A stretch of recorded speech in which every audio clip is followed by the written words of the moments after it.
Hi, in this review we're going to discuss the Shark WANDVAC system, and that's this unit right here. Now this is a two-in-one machine, meaning it is a stick vacuum, as you can see here, but it's also a handheld vacuum.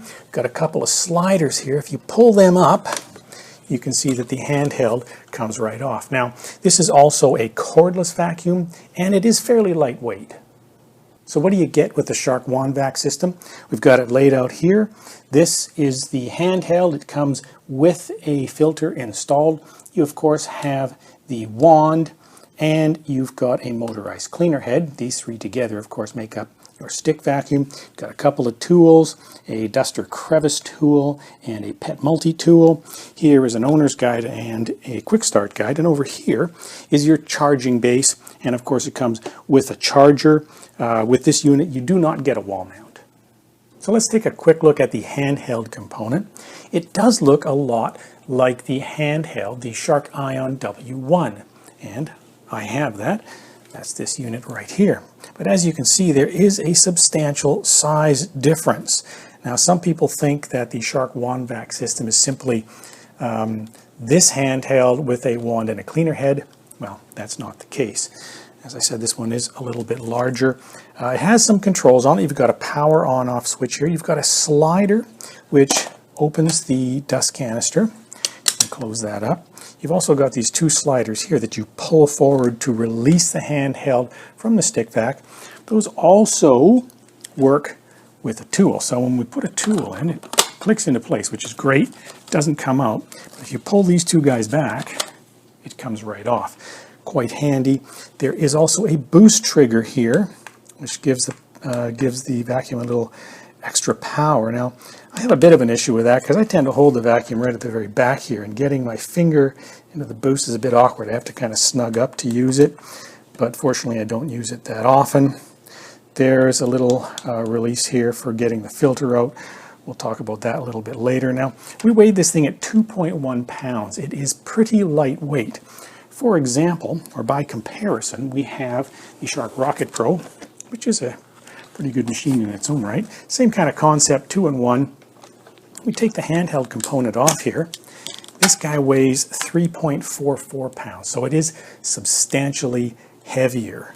Again, 2.1 with this unit. If we put a tool on it, we kind of like the fact that it is so slim. This allows you to get into really kind of narrow areas. Now it's pretty good if you're doing, for example, a vehicle interior. So that's kind of handy. Now, I guess the only potential downside is that, a lot of the weight is, far away from your hand. So you can feel it kind of drag down on your arm a little bit after a while. But again, at 2.1 pounds, it's not a big issue. The dust canister on this vacuum is pretty small. Now, I think we saw it earlier, but let's take the handheld off again and take a look. And this is your dust canister here. It's got a volume of 0.12 liters. Now, these two machines here, the Shark Rocket Pro cordless and the Shark Vertex cordless, they both have dust canister sizes of 0.32 liters, so substantially larger than this one here, even though I wouldn't say that they have particularly large dust canisters. At the very end, just out of interest sake, is the Hoover Evolve. It's kind of somewhere between a stick vac and an upright. You can see the dust canister on the back of the unit there. That's a full 1 liter. So again, compared to 0.12, you can see just how small this one is. So if you're doing a lot of vacuuming with the Shark WANDVAC system, you will probably have to empty it a fair bit. The filter is pretty easy to access. Slider on top here opens the dust cup. There's a button on the bottom that says actually clean filter monthly, so it gives you an idea how often you want to do that. You press that button in and this whole assembly comes out. There's actually a wire mesh little cone here. Shark suggests that you clean that after every cleaning session, and we actually find that that's probably a good idea. It does tend to get dust and debris stuck on it. Now the filter itself sits in this little bottom assembly. Some text here that says pull tabs to access filter. So a couple of tabs on the side. There you go. It's a pleated filter. Comes out pretty easy. This one's a little grubby. This can be rinsed in water and left to dry, and after about 24 hours or so, when it's completely dry, you just pop it back in Now putting this back together is pretty straightforward. We click that into place, close the dust cup. So let's look at the two tools that come with the vacuum cleaner. This is the Duster Crevice tool. You can see it is a long crevice tool. Now if you push forward, there's a little brush that pops out. So that's the duster side of your crevice tool, and you can just pop that back down again, click it into place. So, and of course that goes either on the end of your handheld, or if you want a little extra reach, you can take your wand, attach it here on the end of your handheld. You can attach the tool to the end of the wand, and now you've got a lot more reach. Kind of handy. Okay, now we also have what they're calling the Pet Multi-Tool. This tool has a removable brush face. So with the face on, fairly stiff bristles, good for kind of any, I guess, ground in dirt or trying to get something off of a surface. This face just comes right off, and now you have an upholstery tool, which is actually also good for getting pet hair off of upholstery. The battery sits in the handle of the handheld unit right here. A couple of tabs on either side at the base of the handle. Squeeze them in, battery comes out. This is a lithium-ion battery. Sometimes hear people saying it provides fade-free power. What that really means is that the power is steady until the battery is depleted, and then it just stops. It doesn't slowly wane over time. You have decreasing suction until the battery's gone. It's not the case with these. This is also sometimes referred to as a swappable or click-in battery. So it can be detached from the machine and also reattached to the machine.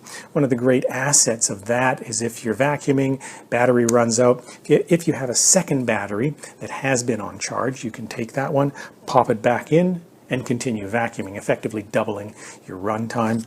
Now, the Shark WANDVAC system only comes with one battery, so you can't do that with this one unless you buy that second battery yourself. Also, there are 3 charging lights that appear here when you're charging the unit. Now, I've got the charging base here, and I've plugged it in.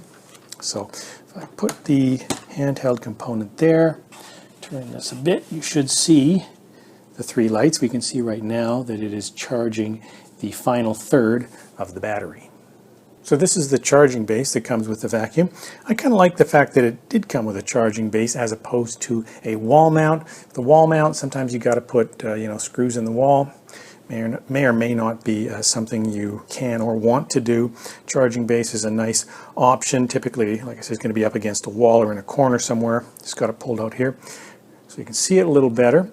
You can see that the stick vac stays upright in there because this vacuum will not stand on its own. You can also, I guess, give this a little bit of a lower profile if you got to tuck it under somewhere. You can take this handheld component off, put it here, and it will still be charging. Now, they've got space here for the Duster Crevice tool, but no space for the Pet Multi-tool. Don't quite know why. It looks to me like they could have found a spot on there, but there is no place to put this one. Now when the unit is completely charged, you can just leave it in there, still plugged in. It's not going to do any harm. We performed some runtime tests, and in each test we ensured that the battery was fully charged. We ran the machine until it stopped, and we used a stopwatch to record its runtime. We've got the results in the table here, and we did that for 3 different floor types. So first one, medium pile carpet, we got 10 minutes and 53 seconds, a little bit short in our opinion. Then we went to a low pile carpet. It's going to give you a little less resistance than the medium pile. Well, we only got an extra 20 seconds, 11 minutes and 13 seconds. So again, kind of short. And the least resistance of all on the hard floor, well, it went up a minute to 12 minutes and 13 seconds. I mean, these run times are a little short, but I'm not too surprised given that this unit has a pretty small battery and it's fairly lightweight, really more designed for, quicker pickups, smaller area cleaning.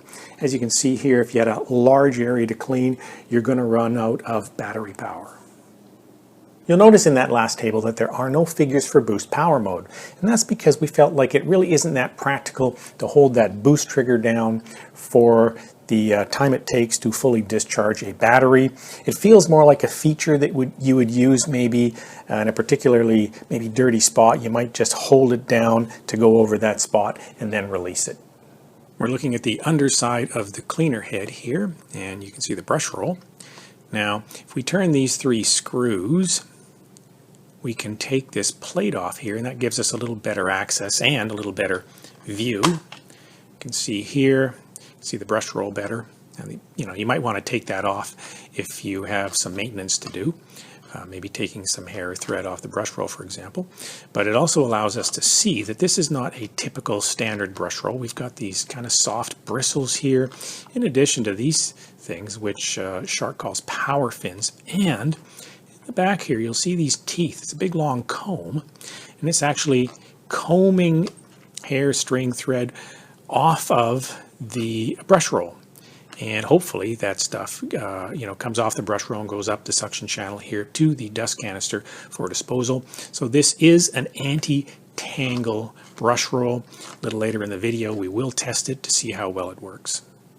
We weighed the Shark WANDVAC system at 5.9 pounds, and we consider that fairly lightweight. The unit here with the copper colored wand, well, that's a Dyson V10. It also weighs 5.9 pounds. So both of these are about the same weight and reasonably lightweight. Now I've got a couple of other machines over there for comparison purposes. This unit here with the dark gray wand, well, that's a Dyson V15, and that's now up to 6.8 pounds. So it's heavier than the V10, and the Dyson cordless, they've slowly been getting heavier as the new units have come out. And at the far end is the Shark Vertex cordless. Now that thing weighs 9 pounds, so it's quite a bit heavier than these units here. I just wanted to mention the grip of the machine. For some people it might be a little bit large.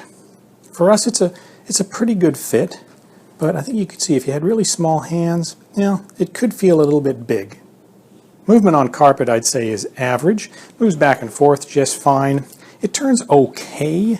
But if it doesn't turn very sharply, and if you turn it too sharply, you do get a bit of a forward motion. It doesn't turn that positively in the direction of the turn all the time. I'll just turn it on now, move it around a bit. It's actually easier to move when it's on, so back and forth, very easy. When we try to turn it a little too sharply, so it kind of gets hung up a little bit, and it's not bad. But it's not amazing. Movement on hard floors is certainly easier than it is on carpet. Of course, you've got the 2 large wheels in the back, a couple of little wheels on the front of the cleaner head. Moves just fine. It still won't turn really sharply, but of course it is very positive. When you turn in that direction, it goes in that direction. You don't get any so-called snow plowing on a hard surface. What it won't do though is, come up against an edge like this, and you can't turn it 90 degrees and go along. If you're going to do something like that, you're going to have to come at it from the side yourself and run along. But overall, pretty good actually. We're going to show a series of cleaning tests now, but I wanted to highlight that all of the cleaning tests use standard power mode. Remember, this machine has 2 power modes. It has standard and boost, but you're probably going to be doing most of your cleaning in standard power mode. We performed a cleaning test on carpet, actually this low pile carpet right here. We created our own debris. We would consider it maybe small to medium sized debris. We used ground up Fruit Loops, chili flakes, flax seeds, and split green peas, each component carefully weighed. We placed it in about a 5-foot long line and ran the vacuum over it in one pass and determined percentage pickup. You can see one of our sample clips here.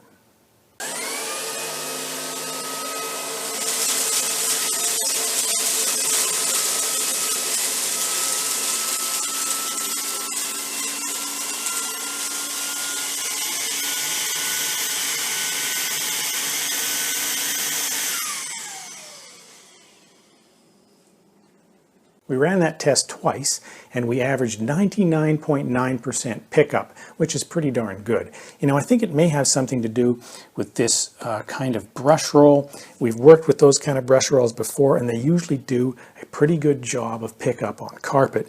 And one thing you may have picked up in that video is that the sound of the vacuum cleaner tended to increase in pitch as we moved along the line of debris. I think that might have to do with the dust cup getting more and more full, and maybe that changed the airflow in the vacuum or something like that. But remember, this is a pretty small dust cup, and I guess that was a fair bit of debris. We also performed a large debris test. The large debris were full-size Fruit Loops, and they were put down on this low pile carpet as well. Let's take a look.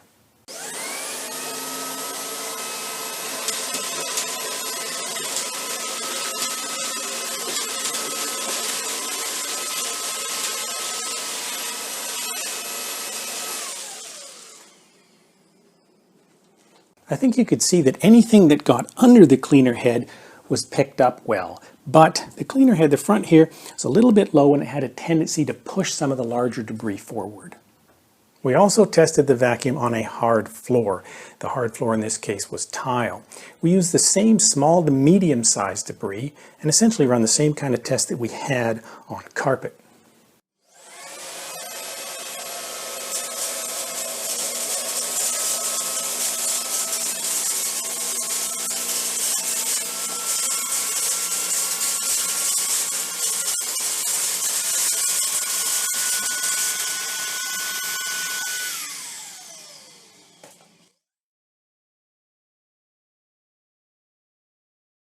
Pickup on the hard floor was 96.9%.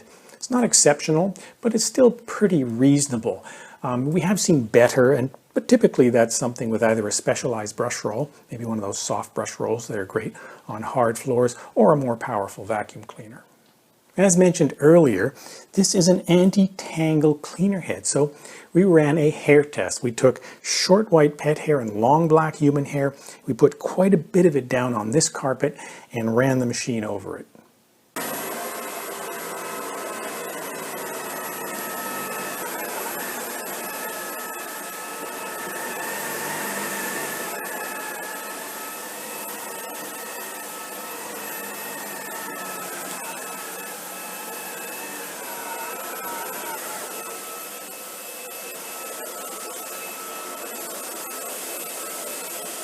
Well, that didn't work out too well. I think we have too much hair for this machine to handle. I think if it had a little more power, it would have powered through that and still helped strip the stuff off the brush roll and get it up into the dust canister for disposal, but it's not a super powerful vacuum cleaner. So we decided to rerun that test. We used just a little bit less of the hair and we ran the machine a little slower.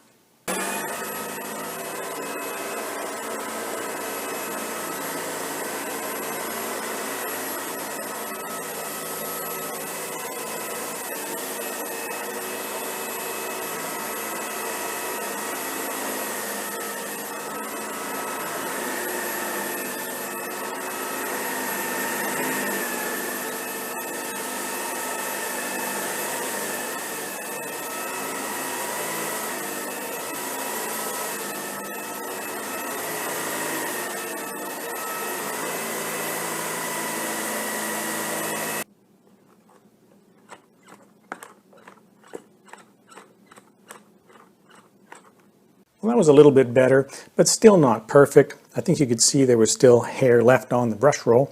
At least it picked the hair up this time and didn't stall. I think it's kind of telling you that it can handle small amounts of hair, but it's probably not the best choice for a house with shedding pets.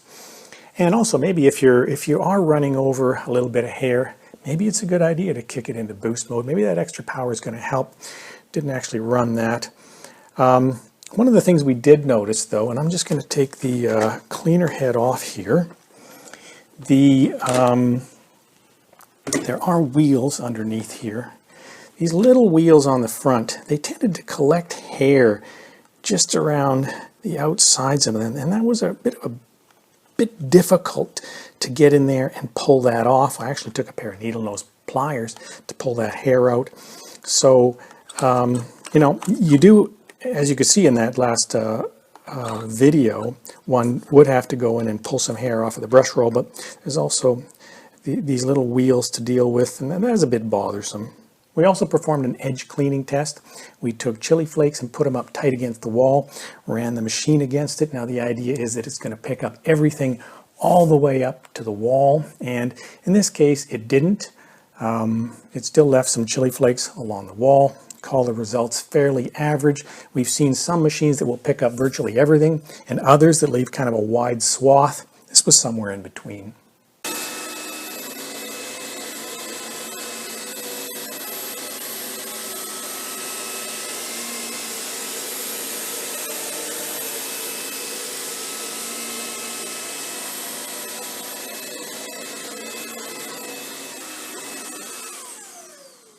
We also did a noise level test.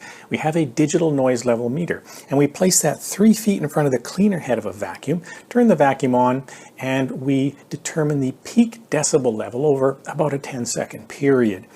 And we've done that for a host of cordless vacuum cleaners. What we've laid out here is the Shark Rocket Pro at the end. It's one of the louder vacuums we've tested.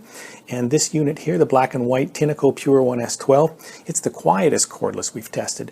And the Shark WANDVAC system really is somewhere in between. So I'll just give you kind of some brief numbers.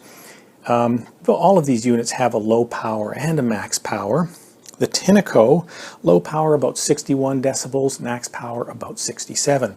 At the far end, Shark Rocket Pro, low power about 74 decibels, max power about 75. Shark WANDVAC system, low power about 70, and max power about 72. So it really is somewhere in between. For the most part, we found it fairly comfortable to work with.